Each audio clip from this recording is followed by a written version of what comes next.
Sababu tano zinazofanya wanawake kuwapa nafasi wanaume waongo kuliko wanaume wa kweli. Ni vizuri zaidi kuweza kujua kwamba kumekuwepo na changamoto katika ndoa, wanawake kujutia kwa nini waliweza kuwaacha wanaume wa kweli wakaolewa na wanaume waongo. Lakini zipo sababu ambazo huwa zinawafanya wanawake kuweza kuwapa nafasi wanaume waongo kuliko wanaume wa kweli. Kwa hiyo niweza kusogezea hizi sababu ili uweze kufahamu wewe unanisikiliza kwamba hizi ndizo sababu ambazo zinawafanya wanawake kuweza kuwapa nafasi wanaume waongo kuliko wanaume wa kweli. Sababu ya kwanza kabisa ni sababu ya asili ya wanawake wenyewe. Asili ya wanawake wenyewe ni kwamba wao wanapenda sana uongo kuliko ukweli, na ndio maana wanaume waongo wanapewa sana nafasi. Yaani mwanaume mkweli anapokuja kumtongoza mwanamke huwa ni ngumu sana mwanamke kuweza kumkubalia, lakini huwa ni rahisi sana kuweza kumkubalia mwanaume muongo, kwa sababu hii ndio asili yao.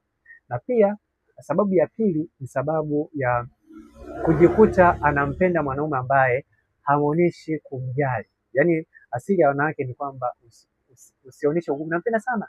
Kwa hiyo hii imewakuta wanajikuta wanapenda wanaume waongo, kwa sababu wanaume waongo huwa hawapendi. Wao wanataka tu wafanye mapenzi, au wao wanataka tu wafunge naye ndoa kwa sababu wanaonekana ni wife material. Kwa hiyo hii huwa inawafanya wanawake kuamini wao ndio sahihi kuwapenda wanaume waongo. Kwa hiyo hii pia ni mojawapo ya sababu.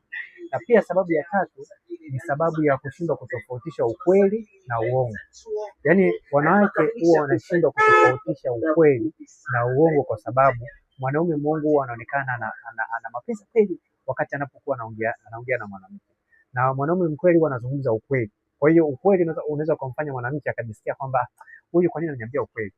Kwa hiyo hii pia ni mojawapo ya sababu ambayo inafanya wanawake kujikuta wanampa nafasi mwanaume muongo kuliko ukweli.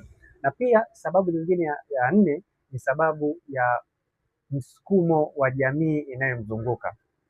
Haijalishi marafiki, haijalishi ndugu, haijalishi jamaa, hivyo huu msukumo umefanya wanawake kujikuta wanawapa nafasi wanaume waongo kulingana na yale wanayoona katika jamii. Kwa sababu mfano mwanamke anaishi sehemu ambayo wanaume ni waongo, basi atajikuta na yeye anaamini kwamba uongo ndio sahihi. Kwa hiyo anajikuta anampa nafasi au anawapa nafasi wanaume waongo kuliko wanaume wa kweli pale wanapokuja kumwambia wanampenda.